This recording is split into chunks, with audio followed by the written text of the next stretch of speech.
it is time for Presley Mania. My name is Rhonda, and I am back from my Elvis Week experience. And what a fun time it was!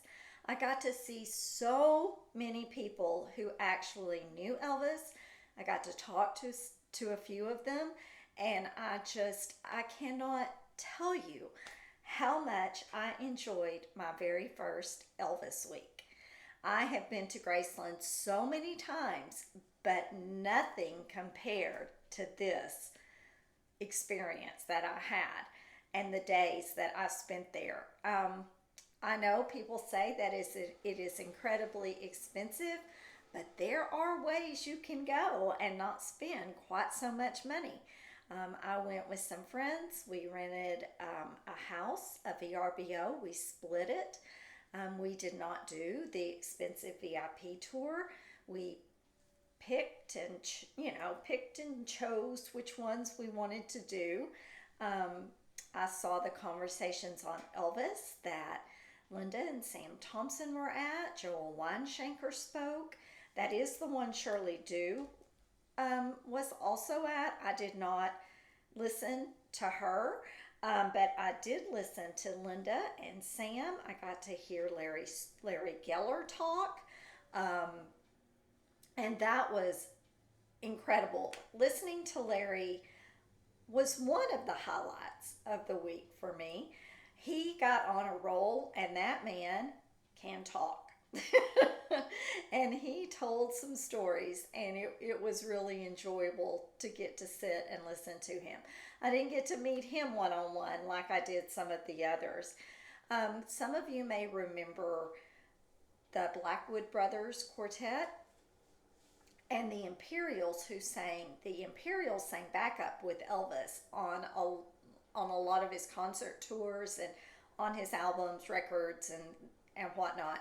Terry Blackwood was there, and we were sitting in one of the Elvis restaurant at the complex, and I just kept looking and I kept thinking, he looks familiar. He looks familiar, And we narrowed it down to the fact that he was one of the quartet, and I'm like, going, I know who he is. We know who he is. I just couldn't figure it out, and finally I had to Google it, and I realized it was Terry Blackwood. And I grew up listening to the Blackwood Brothers sing my whole life. My mom would put on one of their albums and we would listen to them.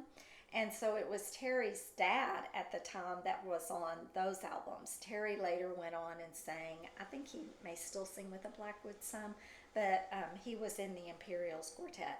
And so I went up and got to talk to him, and he was so nice and pleasant. And then at the Elvis concert that they put on, where they have Elvis on the big screen and the live singers and, a live band, he was in that group singing along with Larry Strickland, who you might remember was married to Naomi Judd.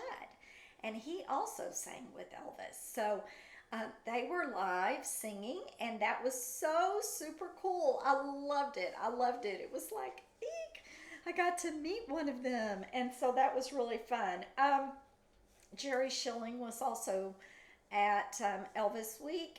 I did not see him, but except the last night at the Elvis concert, and he was there for a little bit and came on stage for a minute. So it was really quite an interesting week, a fun-filled week.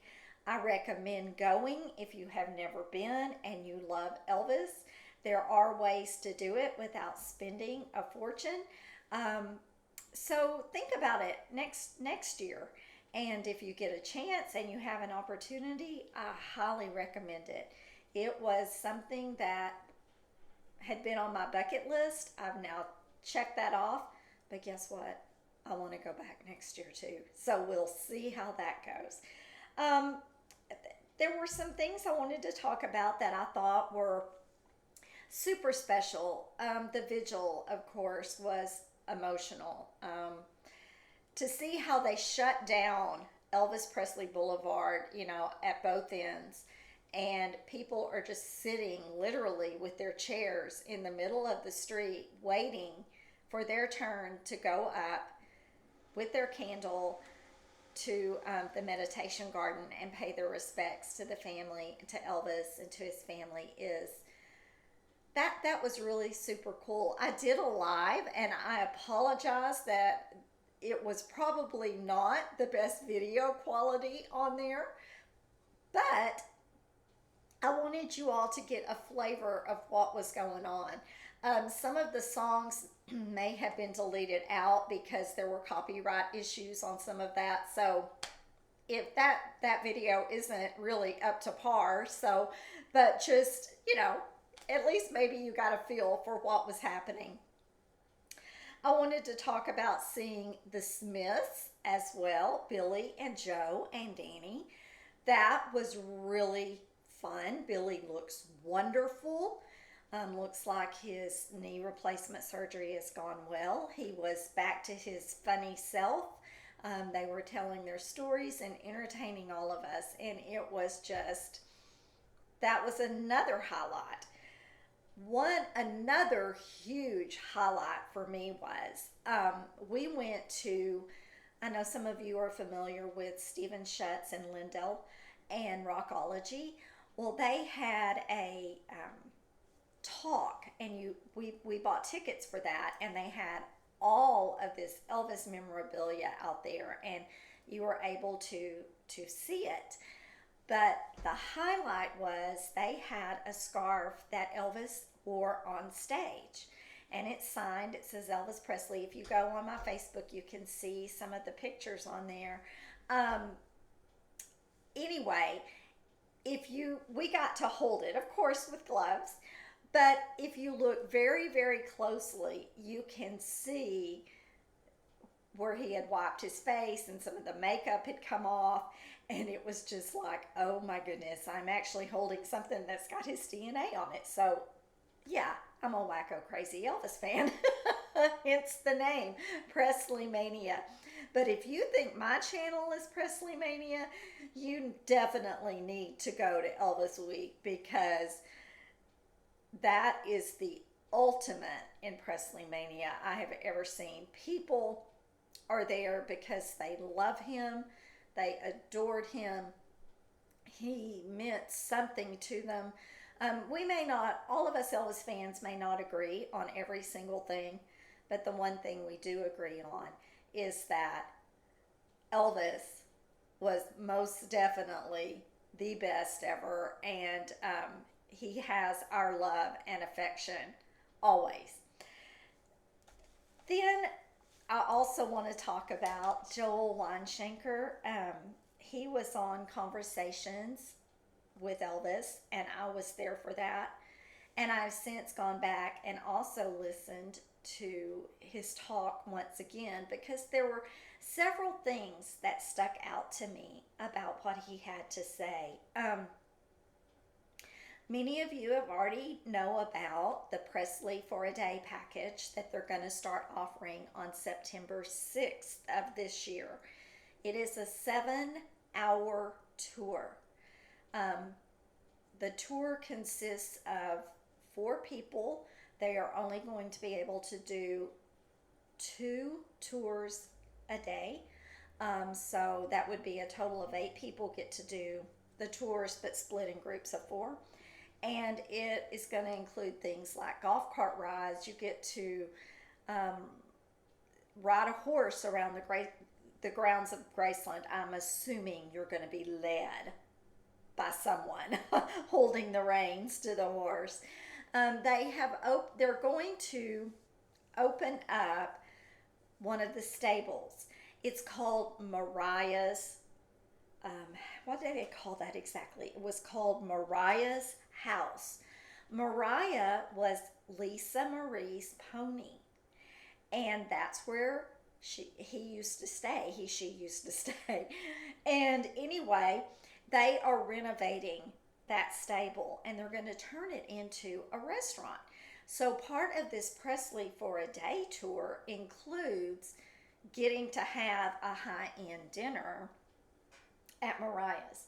And I don't know, let's see, the amount of the tour is $6,000 total. That's not 6,000 each, it's $6,000 for the tour. So if you split that between four people, you're looking at $1,500 each. And yeah, that is a lot of money. But I think it's a behind the scenes look of things that you are not going to always get. And if you can afford it, great. If you can't, you can't. I totally understand that.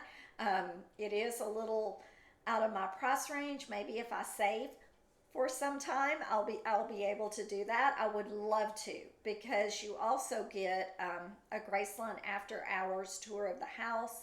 You get to hold some of the artifacts.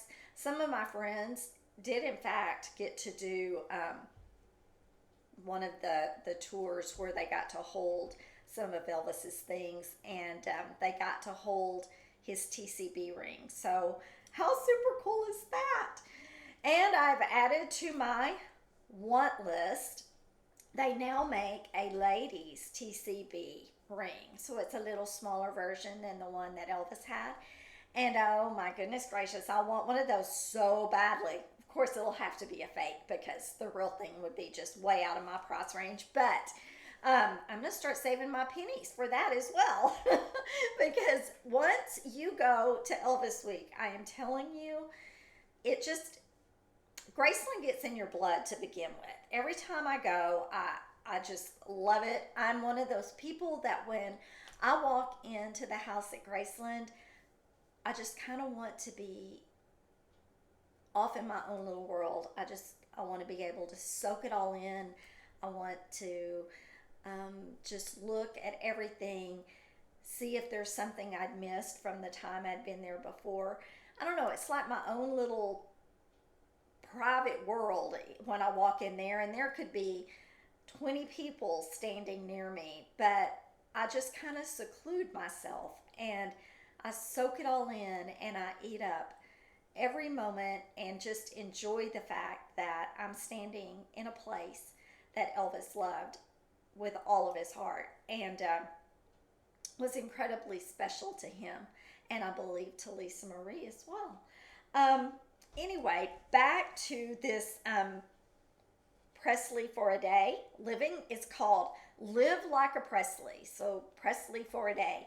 And so you get to also go through the stables, ride the horse. I've already said that. You get exclusive photo opportunities, a high-end dinner, ride around on golf carts, and it's for 7 hours. So it's a lot to take in. So anyway, y'all might put that on your wish list or bucket list too. Joel also mentioned some things that they're going to be doing. In just a few years, it's going to be the Elvis Week 50th. The 50th Elvis Week is coming up. 50 years since August 16th, 1977. And these are just, this Presley for a Day is part of the things, some of the new things they're doing. I think he said that they are going to have some things that, they're going to be within range for everybody, some lower end things, some higher end things. And so people can experience more of Graceland. And he said that after Benjamin passed, he had a conversation with Lisa, and it got him thinking about how she said that, when she came to Graceland, she just remembered tragedy and sadness. And his goal, and I think this is so cool, is to bring life back to Graceland. What a perfect idea. He wants to make it so when you go there, you can experience like what life was like living there with Elvis, and how he absolutely loved and had so much passion for the things he did around there. I remember, y'all know, he had fireworks fights with the guys, and he would speed around on the golf carts, and he raced his horses. I mean, there was always so much going on at Graceland. And even Billy Smith said in one of his talks that after Elvis left, it was like the life was gone from the place. It wasn't a happy place to be anymore. It was filled with sadness and memories. So Joel is wanting to bring back life to Graceland, and I think that is wonderful and remarkable, and I hope he's able to do it. He talked about some of the new things they're going to do. He said there are going to be 3 to 4 new buildings built between now and the 50th anniversary, and they're going to be built on the mansion property. Some of the things this is how he worded it. He said they are things that Elvis would have wanted to do, and some of the things are most definitely things Elvis was planning on doing or wanting to do. He said, in fact, some of the buildings that they're wanting to add, Elvis had already had drawings made of what he wanted it to look like and what he wanted it to be. One of those things is a recording studio on the grounds of Graceland. If that gets finished between now and then, remains to be seen, but that's something to think about. I mean, I just think that's great. I'm so happy they're renovating Mariah's stable, and they're going to make something useful out of it, and a restaurant so people are able to enjoy more of the things at Graceland that Elvis and Lisa did. Let's see, what else did they say? There is also, I don't think he was supposed to let this slip, but he did. And he said that there is going to be at least one new movie, maybe 2, between now and the 50th anniversary. Baz Luhrmann is releasing a documentary, and I am hoping, fingers crossed, that that's the way it is. Tapes that have been locked away in a vault for many, many years that we have not seen, unreleased footage of Elvis from That's the Way It Is. So only time will tell, and I cannot wait to find out what that's going to be. He also talked about, Joel did, a lot of the people and performers that come to Graceland during Elvis Week, and I assume he was referring to other times in the year. And he said that people who are invited and not invited, that he takes credit for a lot of that, good or bad. He said he doesn't always get it right. And I don't know if he was referencing anybody in particular, but he did say that what he is looking for in who he has come to Graceland and speak are people that he trusts, gives a completely true and accurate portrayal of Elvis, that their stories are honest and true. I think he may have caught a little bit of backlash for one of the guests that he had there this year. I can't say for sure. And I can't speak if some people thought he might have been referring to Priscilla as well. I don't know. I don't know who he was referring to. But he did say that he doesn't always get it right. But he tries very hard because he thinks what's the most important is Elvis's legacy. And I agree with that 100%. It is so important that whoever they have at Graceland is getting the story correct and true. And, you know, like I've said so many times, there have been so many things said about him, and his life has had things taken from it, things embellished on it that were not always factual and right. And I agree. I hope that in the future that the guests that he has that comes to these events at Graceland are telling good, truthful, accurate stories. Now, there are some people that he has not had there that I would love to see come.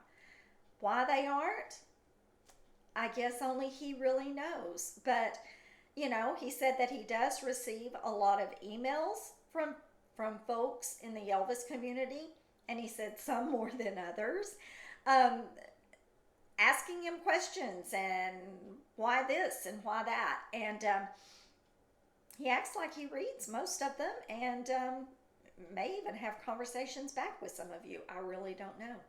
But it was a super, super fun week. I wanted to give y'all an update on what happened and how much just let you know how much I enjoyed it. For those of you that I met who came up to me and said, I recognize you from your show, thank you, thank you, thank you so much for that. It was, it was quite different for me to be somewhere and have someone come up and know who I was. So thank y'all for all of that and for your support of my channel.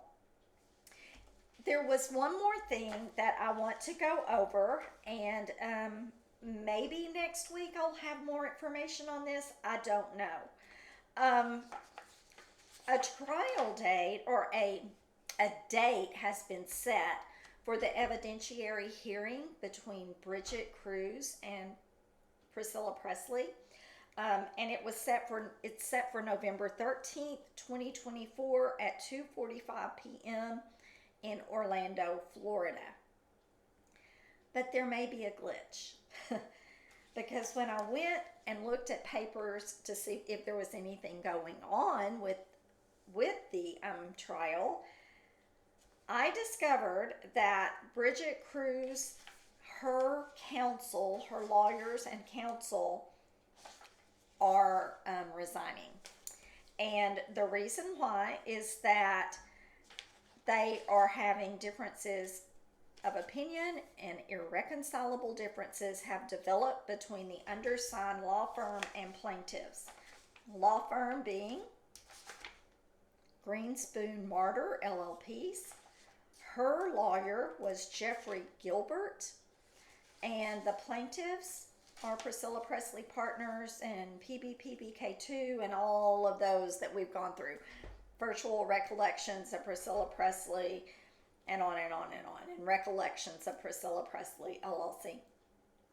So what's going on? I don't know, but it sounds like that there are some things that need to be investigated, and so I will jump on that and see if I can dig up any of it for you guys. So be sure and tune in next week and see if there are any updates to this case. Until then, remember, you only get one shot at this life. Live each day to the fullest, because you never know what tomorrow's going to bring. See you all next time. And hey, if you haven't done so, please be sure and subscribe and like my video. It will really help me out. Bye, everybody. See you next week.